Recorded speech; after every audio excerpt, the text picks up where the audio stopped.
Mythic Tímido. E bom, galera, aqui do canal Tímido. E bom, galera, seguinte, vamos fazer uma coisa aqui. Eu tô trazendo vários tutoriais, mano. Só que eu não vou fazer tudo nesse vídeo. Só se esse vídeo fizer muito sucesso mesmo. Ó, o seguinte, galera, vocês vão fazer uma lareira aqui automática, mano. Que nem essa que eu fiz agora, que eu vou mostrar pra vocês, olha só. Muito foda mesmo, ó. Fica com efeito de ela liga e desliga, mano. Fica bem foda mesmo. Pra quem não viu o vídeo antigo da minha porta secreta, né? Ó, vai logo ver aí, mano, os vídeos todos antigos. Agora vamos lá. Seguinte, vocês vão precisar dessas coisas que eu tô segurando aqui, que é o bloco de sua preferência.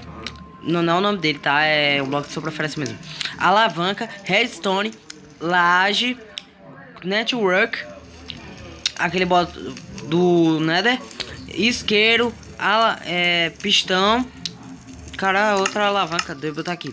Aí pronto, galera. Vocês vão quebrar 2 blocos no chão, né? Vão tacar fogo.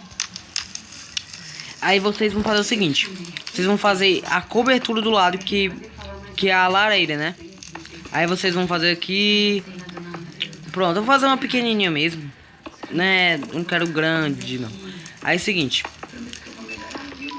Vocês vão quebrar 2 blocos pra baixo na frente do bloco do Nether. Aí vocês vão botar os pistão lá. Aí é o seguinte, aí vocês vão botar um bloco por cima do pistão. Aí vocês vão botar a alavanca aqui e vão quebrar aqui, ó. Aí abaixo da alavanca vocês vão botar a redstone. Aí daqui vocês já quebram 3 pra baixo e vai quebrando aqui, ó. E pronto. Aí vocês vão dropar pro lado até encontrar esse pistão aqui.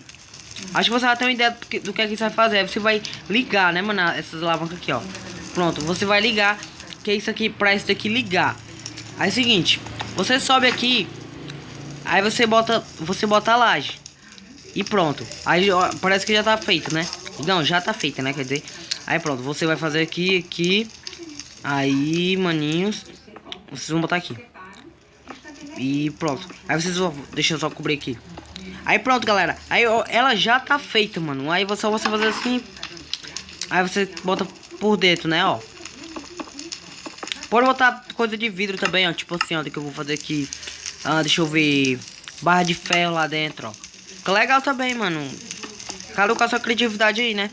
Aí fecha, abre e fecha. E pronto, galera. Esse aqui é mais um vídeo do Mythic Tímido. E bom, vai logo se inscrevendo no canal, deixe seu like. E obrigado por atenção, galera. Fiquem com